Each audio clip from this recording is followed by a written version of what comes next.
ধনপতি, যদুপতি আর রঘুপতি 3 ভাই। প্রথম দুজন খুব অর্থ উপার্জনের নেশায় মাতামাতি করলেও রঘু সেসব কোনো ইচ্ছাই নেই, বরং সে ভাবে বড় 2 ভাইকে নিয়ে সে যেন সুখে শান্তিতে থাকে। চললাম ভাই, ঘরে ফিরবো। ও উঠতে যেন আর ধরে না। তুমি ধনরত্ন নিয়ে ফিরবে আর আমি কি ফ্যাল ফ্যাল করে তাকিয়ে দেখবো নাকি? না না, আমরা তো বড় দাদার জন্য অপেক্ষা করব।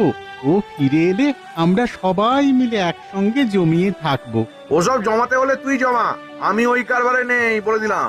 আমি তো সুযোগ পেলেই বেরিয়ে পড়বো।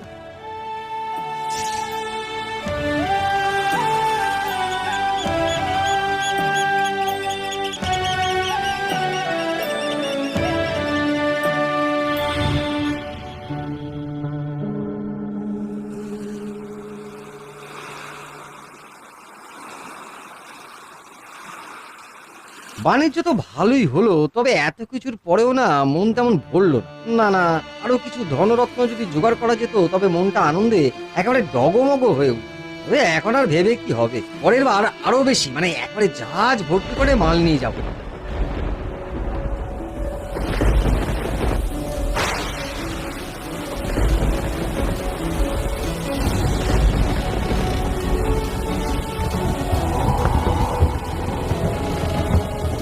আরে কি সামনে করে ঝড় উঠতেছে এবার, জাহাজ থেকে টলমলো।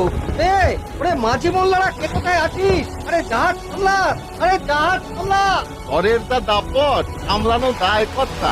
এবার ওপরলাই ভরসা, আমাদের আর কিছুই করণের নাই।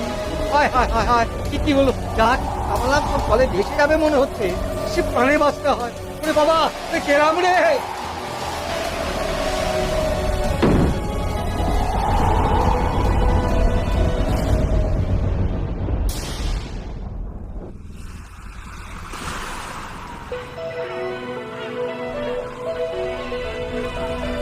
কর্তা, এই চোখ খুলে দেখেন, জ্বরে পথ ভুল করিয়ে আমরা এখন নতুন জায়গায় চলে এসেছি কর্তা।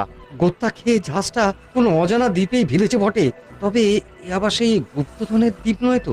চারপাশটা একবার ঘুরে দেখি।